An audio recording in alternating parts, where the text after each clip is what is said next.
It's the search for answers that has brought us here together today. My name is Worre, and for almost 30 years I've been an entrepreneur, struggling at times, but ultimately succeeding. As a best-selling author, speaker, and business owner, I've spent my entire career helping millions of people around the world to become entrepreneurs. And I believe strongly that there is, in fact, a better way when it comes to how we make a living. The career landscape has changed dramatically, and many are still working in a model that is completely out of date. What worked for previous generations isn't working as well for people today. In this film, we're going to explore 3 important questions. First, what's really going on in our working world today? Second, in this new economy, is it better to become an entrepreneur, or is it safer to work for someone else? And third, if a person decides to become an entrepreneur and start their own business, how can they do it without taking on massive risk? To help in this journey, I've brought together some of the greatest experts and thought leaders in the field of entrepreneurship to share the real facts with you. My intention is to give you new information that will allow you to make choices that are not limited by an old, outdated model. Let's start by understanding what's going on in our working world today.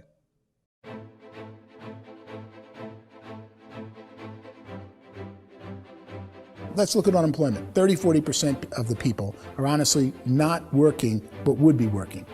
What our government does is if you haven't found a job in 6 months, we don't call you unemployed. We pretend you dropped out of the labor force. I've often said that unemployment, particularly structural unemployment, that's unemployment due to technological changes, is the first sign of economic growth. Think of it, 10 people live on an island. They go out every day and fish. One day, new technology shows up. A missionary brings them a net. Now, using the net, one pilots the boat, one throws the net. 2 fishermen can do all the work 10 used to. That's a 500% increase in productivity, 2 doing the work of 10, in one day. You don't have to learn a lot to learn how to throw a net instead of throw a fishing line. The island's got a big problem, 80% unemployment. But the island still has all the wealth of the fish because the 2 people produce as much fish as 10 did. Now, of course, looking back in history, these changes used to take thousands of years. And during that time, we went into farming and transportation. Some of us became doctors and some teachers and lawyers, and we developed all these new professions and new manufacturing jobs. Today, these changes are occurring literally in one day when a new technological advance occurs, and we don't have the social structures to deal with it or to retrain the unemployed people. So one of the things that I think is interesting as I travel across the country and really travel around the world is the way that we work and the way we get paid for work is changing pretty dramatically. On a global basis, everything is being turned upside down because of the rapidly advancing technologies. They are eliminating many jobs, and we have been left with many people not prepared for the jobs that exist. A lot of demand in public companies was to squeeze out all the fat and to get just as much margin as we possibly could, and fat equals humans. So this idea of job security in information age is so obsolete, but it's still taught inside our school system, and that's where the problem starts. There's no financial education in the school system, and people are still trained to be employees to work for that paycheck. This is a chart on the middle class. What's happening in the middle class, those that went to school, their incomes have been coming down for years. And parents still say to their kids, go to school, get a job. Now what happens to all those middle class people who are dropping off the ends of off the chart? Well, they become what's called working poor. And this is what happens to working poor. But they say poverty is ending. Well, poverty may be ending, but working poverty is going up. And this is food stamp usage. So food stamp usage in America is going through the roof right now, because people cannot earn what they call a living wage. Most people have experienced financial pressures that I think are probably greater than they have been in the past. If you're not working for yourself, then it's going to be a pretty hard road for a lot of people. Today, if you're going to control your future, the 40-40 plan is gone, where you can graduate from college and get a job and work for 40 hours a week for 40 years. That day is gone. So some of these charts actually tell you what's going on. And this is a really interesting one, you know. People are going back to school because if I go back to school, I'll get a nice job. But this is what's happening to, it's called Sallie Mae, which is the student loan guys. Student loan is going through the roof. It's now over $1 trillion, and student loan debt is worse than credit card debt. So when people stopped using credit card, the government got people into student loan debt. And the problem with student loan debt is you can never be forgiven. See, with credit card debt, you can declare bankruptcy and all's forgiven. But student loan debt, you can declare bankruptcy, you still owe it. It's the worst of all debt. But this is the next picture. Look at this chart here. This is what's happening to wages of college graduates. It's going down. So you go to college, you rack up all this debt, but you earn less money. Now, that's not that intelligent. Average person who's been working a lifetime in America today is ending their lifetime at 65 with about $41,000 in assets. They earned just enough to survive. I think in the United States we have something like 17 trillion in debt. That's just the federal government debt. We got another 2 in municipal and in other, let's call it almost 20 trillion government. We've got 40 trillion in private debt. That comes up to close to 60 trillion. When you then add something we never had before, what you were talking about, when we look at the unfunded portion of Social Security and primarily Medicare, Medicaid, that at the most conservative estimates from outside firms, Kleiner Perkins, 67 trillion and growing. That's more than all our other debt. There's less conservative estimates that say it's 84 trillion or higher. I added up conservatively $127 trillion in total debt. Debt is a financial drug. When you take it to excess, it's like taking a drug. Yeah, it makes you feel better, it enhances your performance, but at a huge cost, eventually it kills you. And so that's what happens. We keep doing more and more debt, and you get less and less results, just like a drug, until the debt gets so high that it crushes the whole system. That's where we're at, 8.2 times GDP. You know who I feel sorry for? I feel sorry for the person who dreads going to work, who is sick to their stomach on Monday morning, who hates their alarm clock, who gets a little glimmer of hope on a Wednesday because it's hump day and says, thank God it's Friday.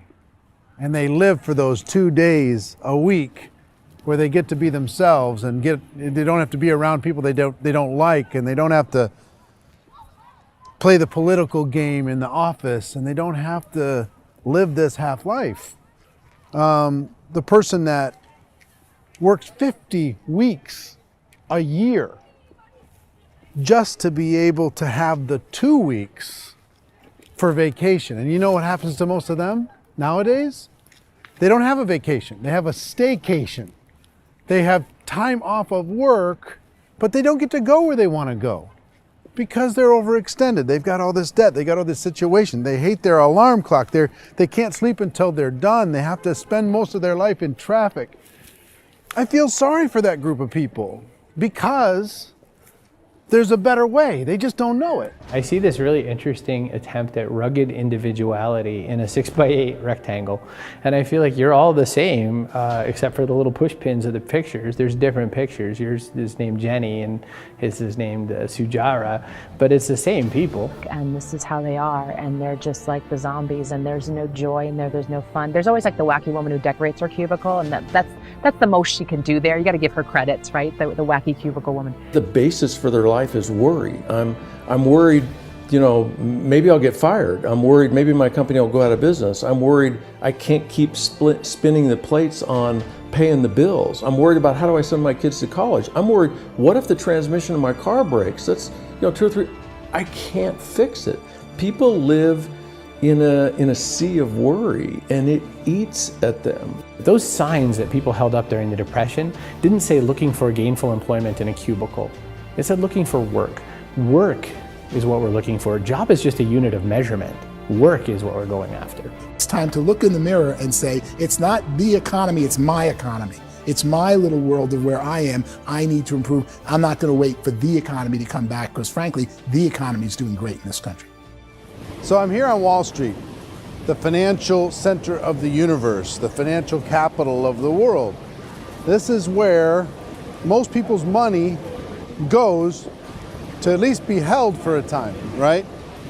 With interest rates in banks being effectively zero, and many experts are predicting it's going to stay at zero for the next 10, 20, even 30 years, people feel like they don't have any choice but to put their future into equities, to put their future into the hands of other people on this stock market, and hope that the stock market goes up, hope that the stocks that their advisors pick or that they pick goes up.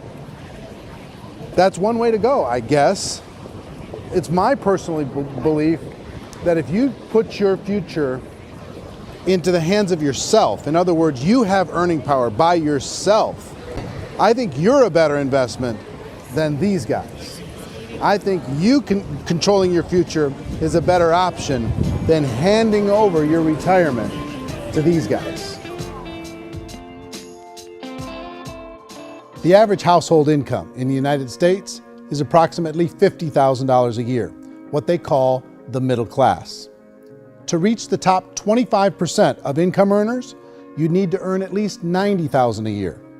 To reach the top 10% would be a household income of $140,000, the top 5%, $190,000, and to be in the top 1%, you'd need a combined household income of at least $380,000 a year. So here's the question. What do you think would give you the best chance to move up and get to the top 10%, the top 5%, the top 1% or beyond? In my opinion, and in the opinion of many, many experts, the answer is to become an entrepreneur, to become your own boss.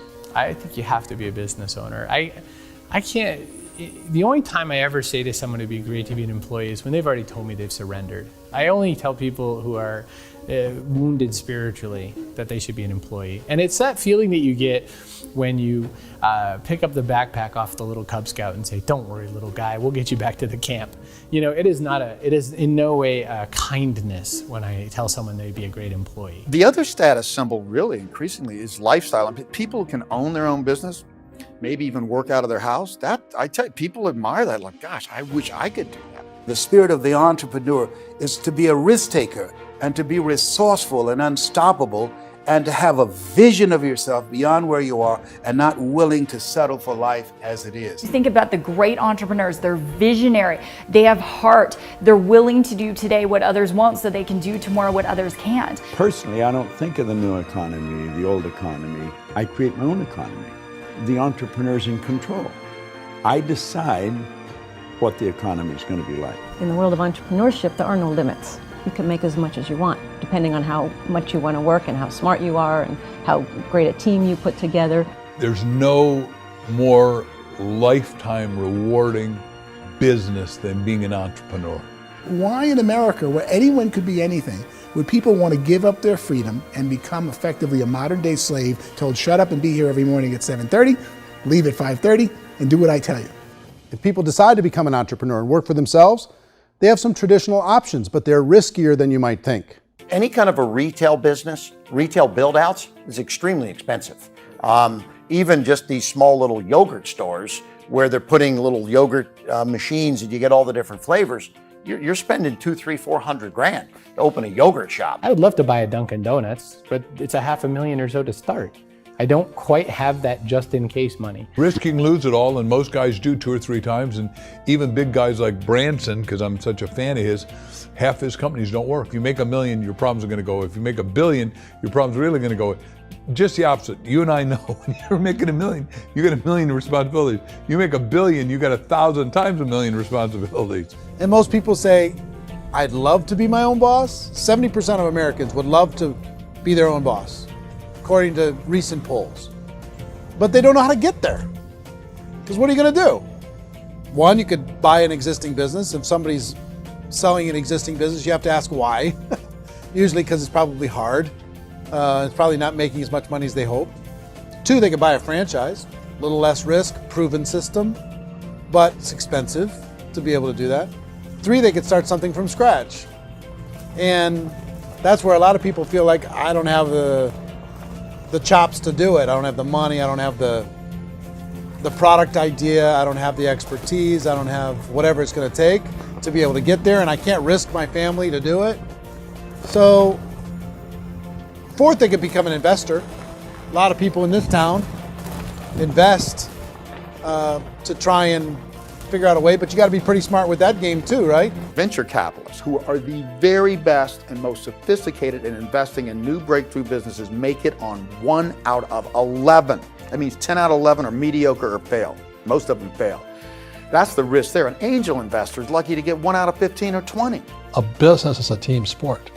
Like, I have to have accountants, I have to have engineers, I have to have systems designers, I have to have sales, marketing, I have to have accounting, I have to have mission statements, I have to have legal and all that. The average Joe Schmo, even me, I go out there, I don't have the skills to put a business together. I think the bottom line for the 4 traditional options is they take money, sometimes a lot of it. They take expertise, and they take time. All of that adds up to just too much risk for most people. I bought a business from somebody else and it was a lot of work. And you start wondering, what did I just buy? Because I guess ultimately I own your email list and I just overpaid for it. People that start their own business, they spend a lot of money, they spend a lot of time, a lot of effort to get things started. And the more you invest on the upfront, the harder you typically work at it. I can tell you what the success rate is of a restaurant. What is it? They're crazy enough. About 90% of them fail. About 90%, in how quickly? Year or less. Wow. And if we're talking non-franchise, we're talking franchise, Sure. That's totally different. Yeah. But our students aren't getting franchise restaurants. You got to invest the big money. Exactly. And with someone like McDonald's, you've had to work with the company for a long period of time, really know the To even have a business. chance at investing $1 million. Have a chance, and it's a slim chance. What if there was a way that you had all the proven aspects, the comfort aspects, and you could still control your own life? What if there was both? In other words, you didn't have to create everything from scratch. You didn't have to be a super leader.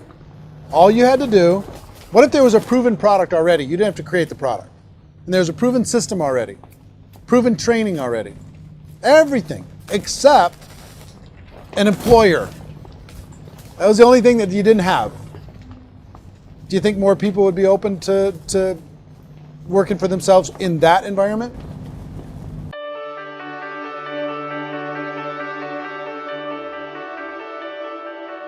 In our search for a better way to make a living, we've come to the conclusion that becoming an entrepreneur is actually safer than being an employee.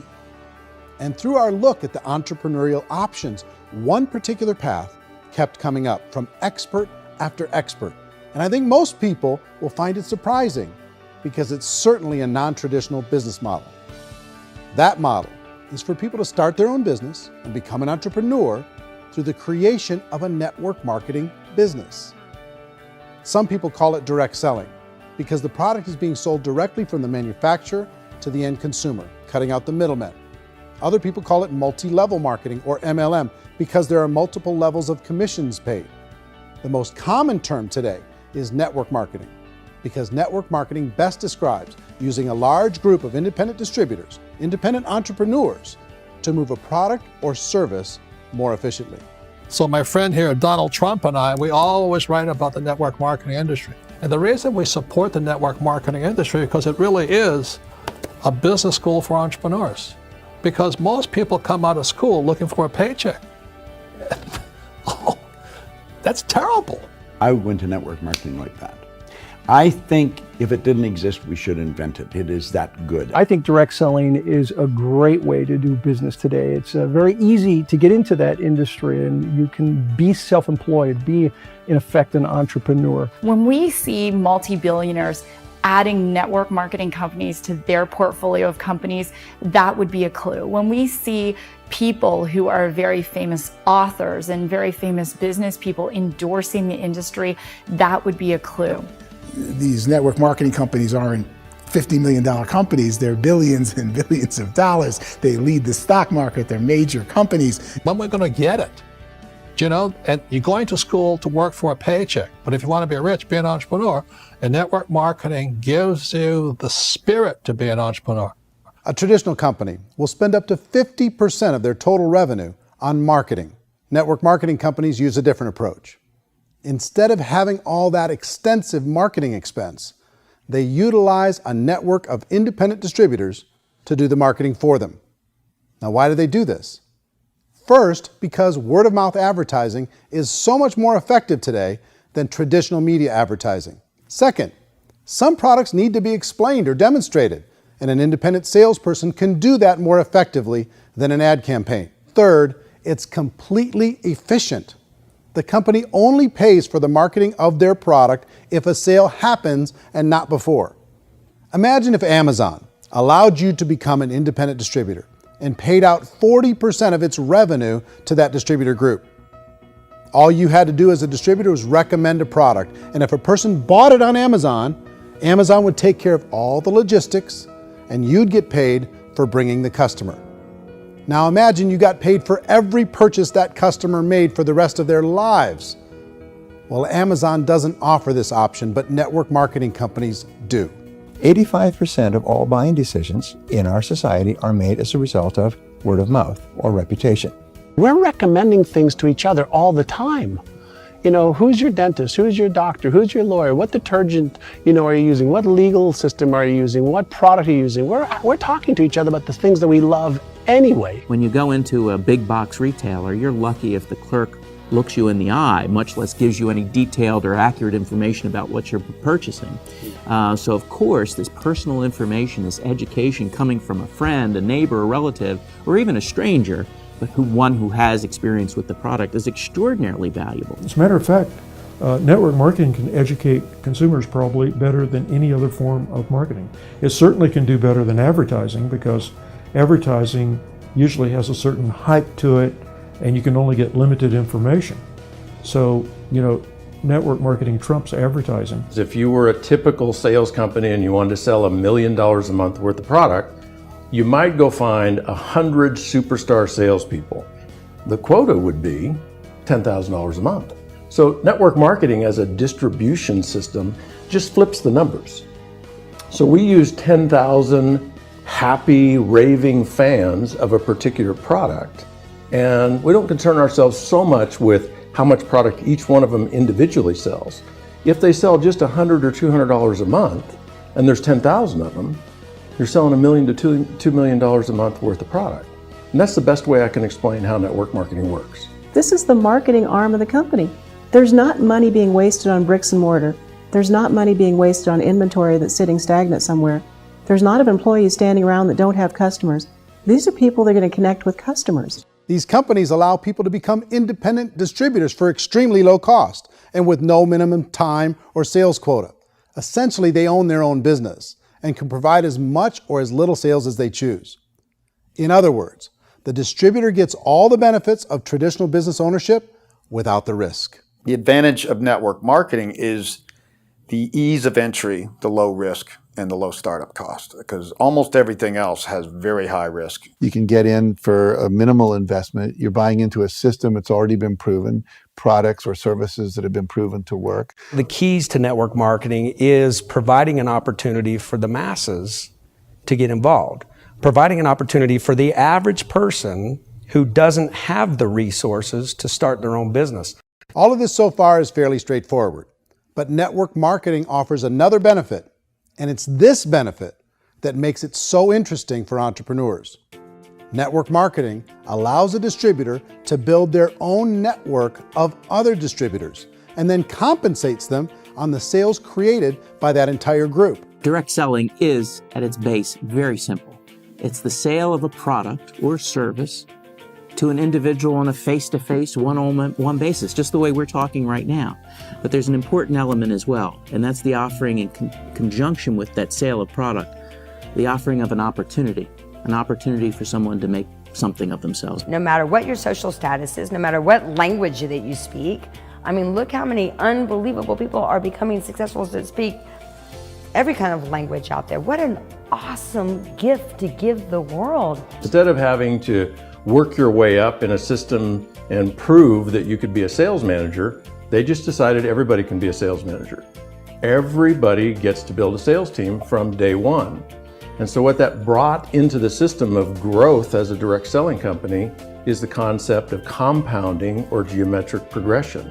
Because now you can actually grow a sales force very quickly because everybody is enrolling people in their own sales force. People who are like, oh, this is weird, I'm building a sales team, or what do you think you do at a regular company? How do you think a regular company works? Network marketing is the only industry that doesn't say your past determines your future. It looks at your past and says, okay, now what can we train you to do so you can have a great future? Every other employer out there wants to exploit you for what you already know, not teach you something new. Network marketing has the potential to save the United States and the world because it's going to teach people not to be employees, but to be entrepreneurs.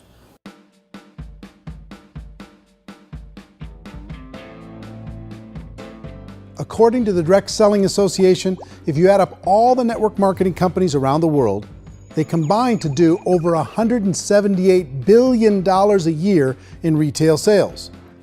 To give you an idea of how big that really is, the NFL, the National Football League, does approximately $9 billion a year.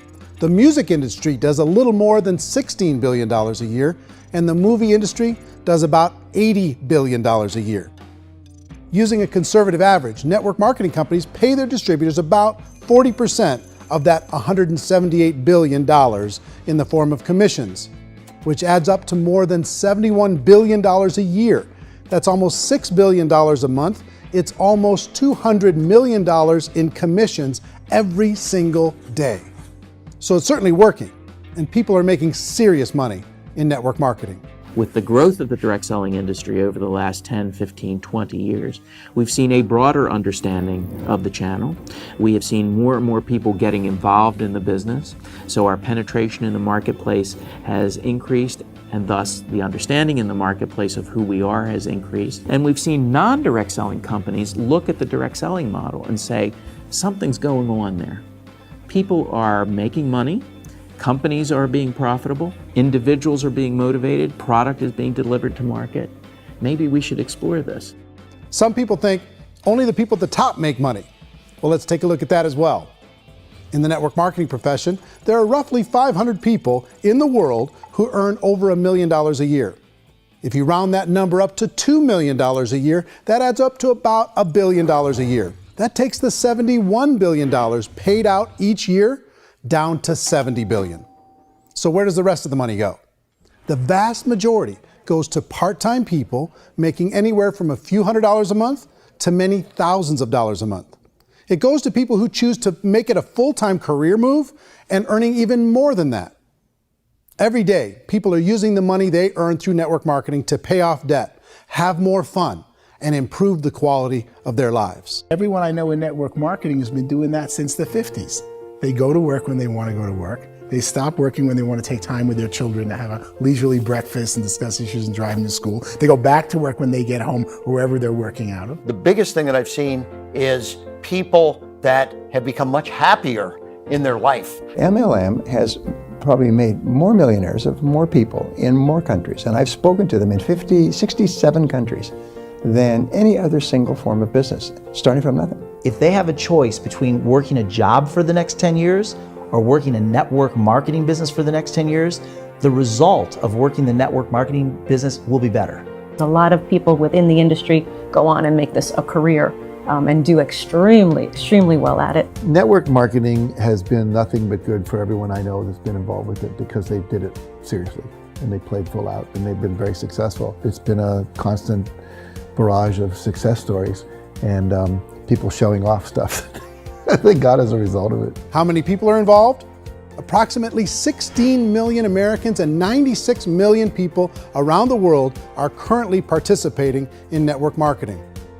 And in a recent poll, 82% of those people report a good, very good, or excellent experience with network marketing. So people are happy.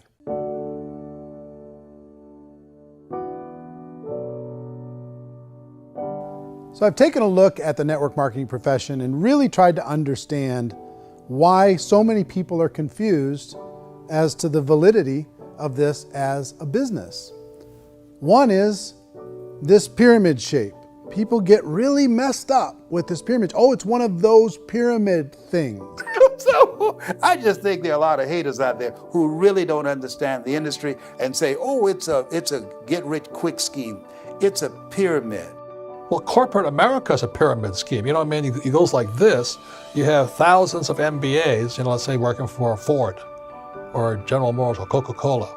If all these MBAs, they're all trying to get to here, that's a pyramid. Only one guy's going to make it. Every 10 years, one's going to make it. Whereas you look at network marketing, it's like this. So you're here, and your job is to develop other CEOs coming up behind you. So it's an inverse pyramid. In network marketing, it's a very simple concept. If you sell product, you get paid. It is paid based on production. There is no first mover's advantage. There is no investment component where the more somebody spends, the more they're entitled to make. So the two are polar opposites of each other. It doesn't matter what shape the company is or the compensation plan is shaped, whether it's a circle or a pyramid or a triangle or a trapezoid, it doesn't matter. If compensation is coming primarily from recruitment, then you've got a problem. On the other hand, if an operation is basing their compensation to participants on the basis of sales, even when those sales are generated by people you've recruited, well, then you're a perfectly legitimate enterprise. That's the legal test, it's the practical test. Another issue that's been true in the past that is no longer true now is people used to be in network marketing loaded up with products that they couldn't sell, and they ended up a loser. They ended up with a bunch of product in their garage, they ended up with a bunch of products sitting in their kitchen shelves or whatever, and they thought they could sell it, and then they weren't willing to or able to sell it, and they ended up with a bunch of stuff, and they were bitter about it. There was this thing called front loading where you had to buy, like, well, if you bought $25,000 worth of product, you got better commissions and all this. Today, it's almost all done by computer. It's direct mail, comes from a warehouse somewhere else. You don't have to have all this inventory. You don't have to stock up. It's a paperless world now. You know, most of it's done online. You have a back office.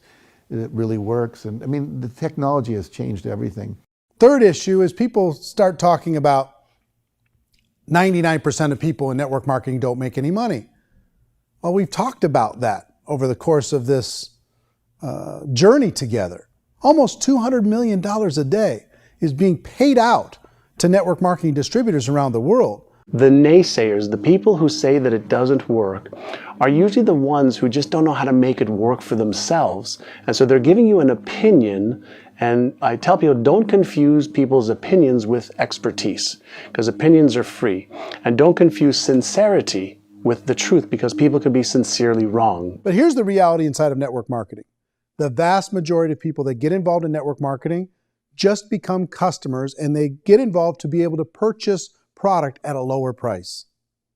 If you take Costco as an example, if a person goes into Costco and gets a membership to Costco so they can get a lower price on the product, we don't call that person a loser because they have a bunch of product that they walked out with a smile on their face. Yet when some people want to take a look at network marketing, they say, well, those people, they're just using the product and they aren't earning an income, so they must be a loser. They're not a loser, they're a happy customer. That's the vast majority of people that are involved in network marketing. Now, a smaller percentage of those people decide to go build a business. They earn $300 a month, $500 a month, $1,000, $2,000. That's the bulk of earnings in network marketing. And then there's the few that really decide to take it serious, really decide to build a large network, really work to make that network very, very productive. And those people make huge amounts of money, and there's no cap. What I do as an outside economist, just somebody looking at this industry like any other industry I speak and say, look, what's the realities of this? 1% do incredibly well. 10% generate some additional income at pretty low risk and effort. That's not, and 90% of people roughly end up customers. One thing that I think is real when it comes to people's perceptions about network marketing is people put this, and distributors, I think, involved in network marketing have some responsibility for this. They have sometimes unrealistic claims about the product or about the income. Most people who become distributors, they want the money, they want to be successful, but they don't have the skills. They don't know what to do. And when people don't know what to do and they're in a new business, they're scared. And when they're scared, they panic and desperation kind of sets in. So they think everyone they talk to has to get in. So if I talk to you and you say, well, no, I don't have time to do that, they're like, no, I need you. You have to do this or I won't be successful. So I start clawing on you. I start that desperation. So then I start making claims about the product, which are not appropriate, probably not even true. Or I start saying, oh, let me show you how you can make all this money and you don't have to do anything, Eric. And so you just totally misrepresent the opportunity, and you're clingy with people because you think you need everybody to be successful. and you don't. You know, one of the messages that I try to deliver most forcefully to companies as well as salespeople in direct selling is that you don't have to overpromise. The reality is in network marketing, there's a lot of hard work involved. There's a lot of effort. You're going to have to develop yourself. It's a business like anything else. It's going to take some time, but in my opinion, it's better.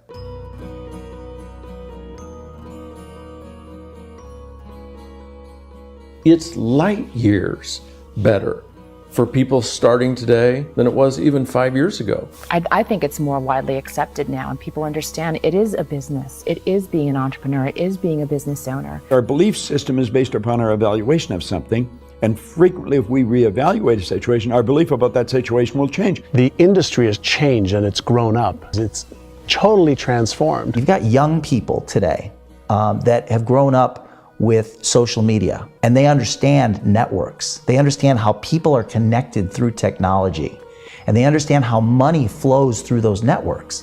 So when they see network marketing, they don't see it the way their parents saw it. And we've all learned, the larger industry that you represent, has all learned from those mistakes and flaws and errors that have happened early on. Early algorithms didn't work the right way. That's all fixed. It's like when they design a computer program, they design the program, then they run it, and then they go back through and they debug it.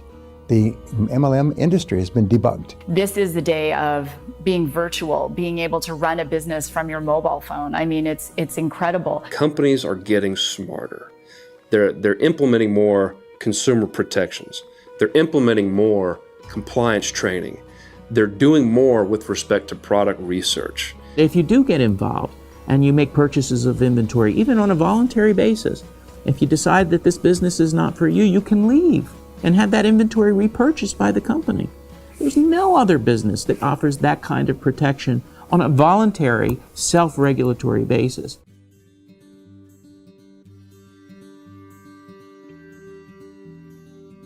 If you decide to look further into a network marketing business in order to generate more cash flow for your family, I would recommend reviewing the following 4 elements. First is the product or service. And on the product or service, I would ask 5 important questions.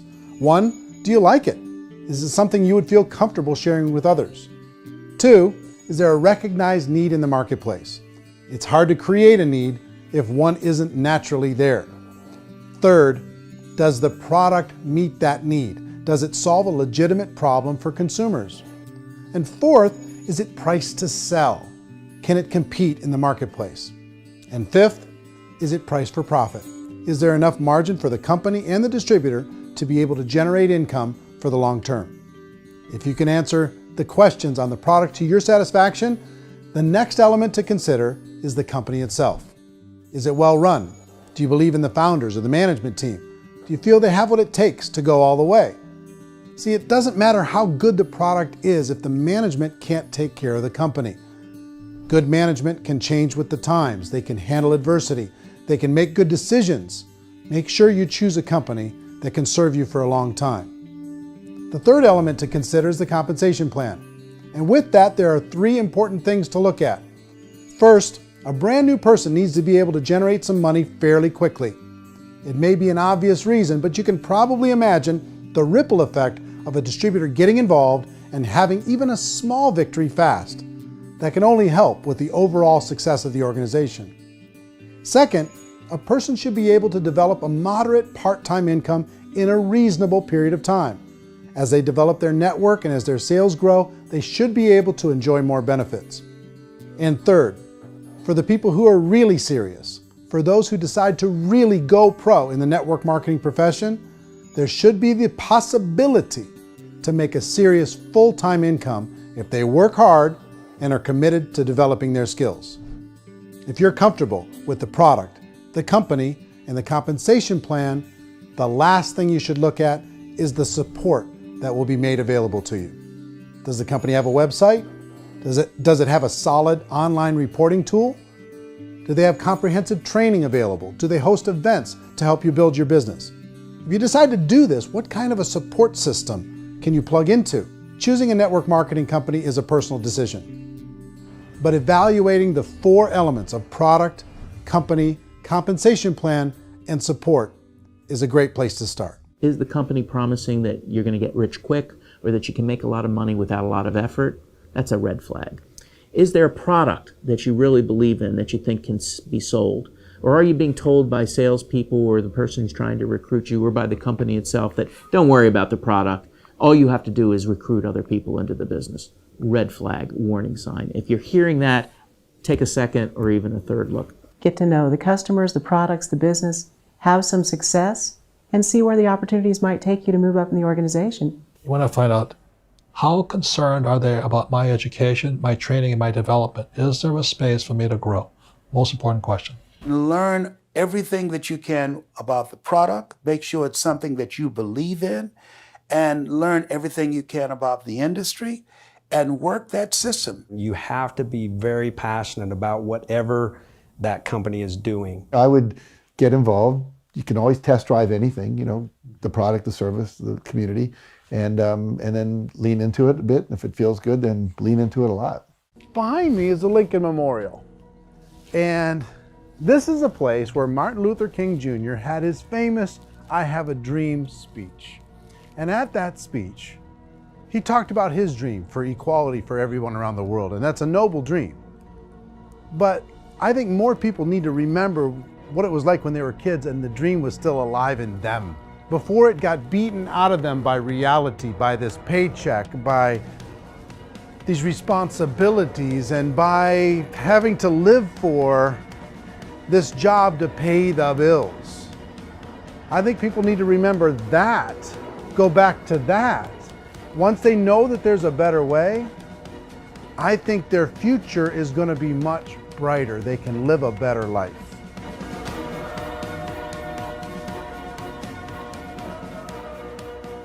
So if you're considering getting involved in a network marketing company, let me offer you just a few pieces of advice. First, network marketing isn't perfect. It's emotional, it's challenging. Like any entrepreneurial venture, it can have its up days and its down days.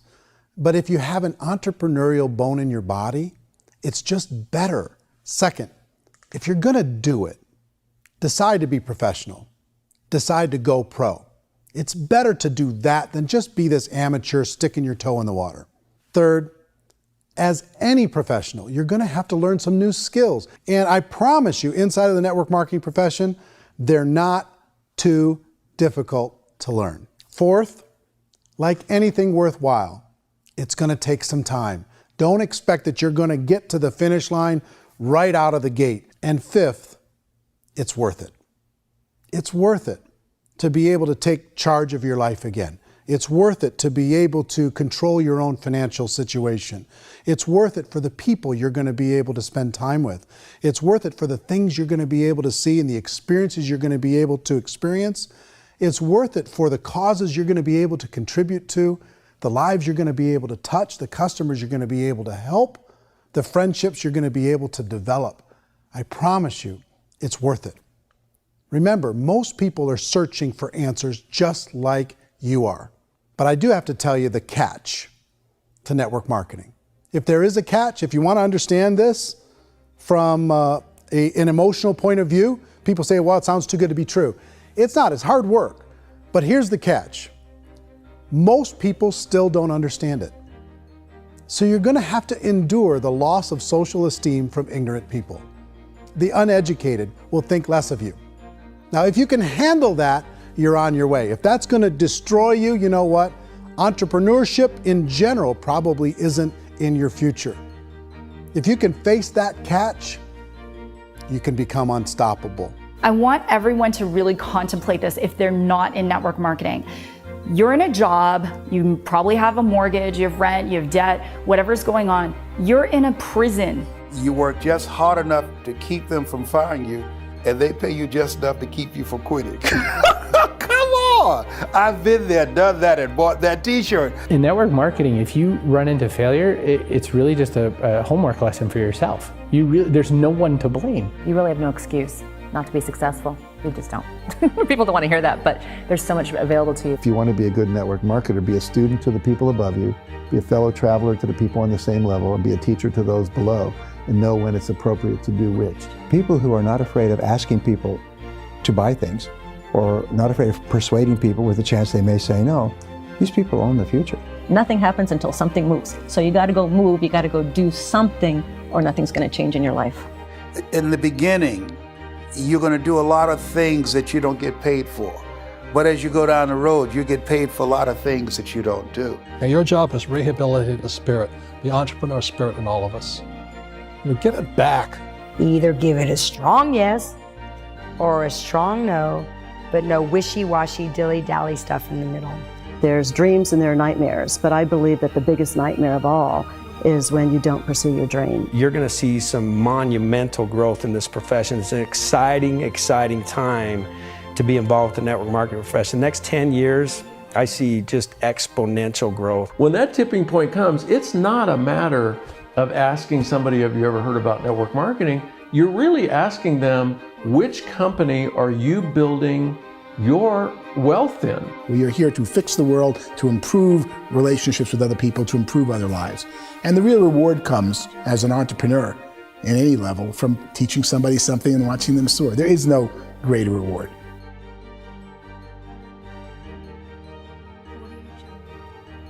Life's too short to spend it living someone else's dream instead of your own. It's too short to spend it living at a fraction of your potential. Can being an entrepreneur be a challenge at times? Sure. But here's what you get in exchange. It can be yours. Something that you built, something that you created, something that you made happen. This balloon represents your dream. It represents entrepreneurship. My wish for all of you is that you would reach out and grab it. The choice is up to you.